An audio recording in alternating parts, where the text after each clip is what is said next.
ನಮಸ್ತೆ ಸ್ನೇಹಿತರೆ, ಇವತ್ತು ಈ ಒಂದು ಕೊಕ್ರೆ ಬೆಳ್ಳೂರು ಅಂತ ಈ ಒಂದು ಪ್ರದೇಶಕ್ಕೆ ಬಂದಿದ್ದೀವಿ.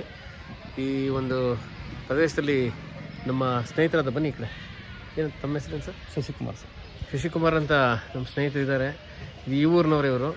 ಈ ಒಂದು ಕೊಕ್ರೆ ಬೆಳ್ಳೂರಲ್ಲಿ ತುಂಬ ಕೊಕ್ರೆಗಳಿಗೆ ಭಾಳ ಹಿಂದಿನಿಂದನೂ ಇಲ್ಲಿ ಒಂದು ಪ್ರಕೃತಿ ಪ್ರೇಮಿಗಳ ಒಂದು ಊರು ಅಂತ ಹೇಳ್ಬೋದು. ಈ ಊರಿನ ವಿಶೇಷ ಏನಂದರೆ, ಇದು ಮೊದಲಿಂದನೂ ಸಹ ಒಂದು ಕೊಕ್ರೆಗಳು ಇಲ್ಲಿ ಬಂದು ಈ ಊರಿನಲ್ಲಿರೋಂಥ ಗಿಡ ಮರಗಳ ಮೇಲೆ, ಮತ್ತು ಇಲ್ಲೇ ಸನಿಹದಲ್ಲಿ ಒಂದು ಕೆರೆ ಇದೆ. ಆ ಕೆರೆ ಶಿಂಷಾ ನದಿ ಮತ್ತು ಕೆರೆ ದೊಡ್ಡದೇ, ತೈಲೂರು ಕೆರೆಗಳಿದೆ. ಅಲ್ಲಿಂದ ಇವುಗಳು ಬೇರೆ ಬೇರೆ ದೇಶಗಳಿಂದ ಇಲ್ಲಿ ಬಂದು ಇಲ್ಲಿ ಮೊಟ್ಟೆ ಇಟ್ಟು ಮರಿ ಮಾಡಿ ಸಂತಾನೋತ್ಪತ್ತಿಗೋಸ್ಕರ ಇಲ್ಲಿಗೆ ಬರುತ್ತೆ.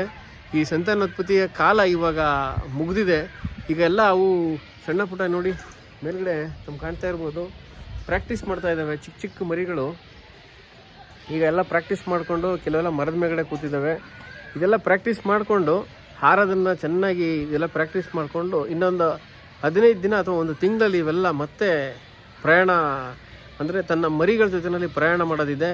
ಮತ್ತೆ ಮುಂದಿನ ವರ್ಷ ಬರುತ್ತೆ. ಇವೆಲ್ಲ ಡಿಸೆಂಬರ್ ತಿಂಗಳು ಮತ್ತು ಜನವರಿ ತಿಂಗಳಲ್ಲಿ ಇಲ್ಲಿ ಬಂದು ಸೇರಿಕೊಂಡು ಸಂತಾನೋತ್ಪತ್ತಿಯನ್ನು ಮುಗಿಸ್ಕೊಂಡು ಇವೆಲ್ಲ ಹೋಗ್ತವೆ. ಇದು ಪ್ರಕೃತಿ ಪ್ರೇಮಿಗಳ ಒಂದು ವಿಶೇಷವಾದಂಥ ಊರು. ಮದ್ದೂರಿಂದ ಸುಮಾರು ಒಂದು 15ರಿಂದ 20 ಕಿಲೋಮೀಟ್ರು ಕೊಕ್ರೆ ಬೆಳ್ಳೂರು ಅಂತ ಈ ಒಂದು ಗ್ರಾಮದ ಹೆಸರು.